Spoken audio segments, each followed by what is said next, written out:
أميرة محمد، الفنانة البحرينية المبدعة، بدأت مسيرتها الفنية في عالم المسرح، حيث أظهرت موهبتها منذ البدايات.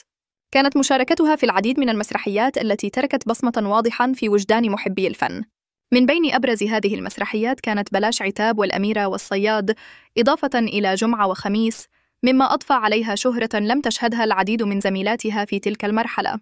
كل عمل قدمته كان فرصة لاستعراض قدراتها التمثيلية وقدرتها على تجسيد الشخصيات بطريقة أصيلة ومؤثرة. توجهت أميرة بعد ذلك نحو التلفزيون، حيث لعبت أدواراً متعددة في مسلسلات حظيت بشعبية واسعة. من خلال مشاركتها في أعمال مثل درب الخطايا وعيال بحر، استطاعت أن تلقي الضوء على قضايا اجتماعية مهمة، مما جعلها محبوبة بين الجماهير.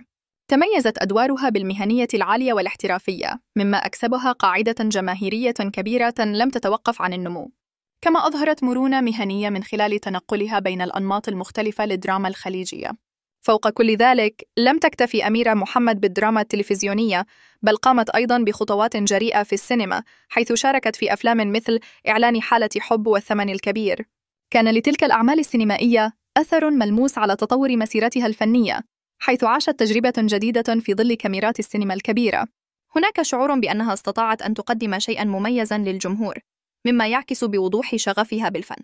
من الجدير بالذكر أن أميرة حاصلة على دبلوم في إدارة الأعمال، مما أضفى على مسيرتها الفنية بعداً إضافياً، إذ ساهمت معرفتها بالأعمال في تعزيز مسيرتها في الفن وصناعة الترفيه. ومن أبرز أعمالها في الفترة الأخيرة كان دورها في المسلسل الشهير شباب البومب، حيث قدمت شخصية غادة عمة عامر.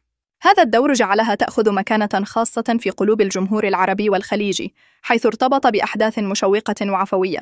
تعد أميرة محمد مثالاً للفنانة الشاملة التي تميزت بقدرتها على التنويع بين المسرح والدراما والتلفزيون.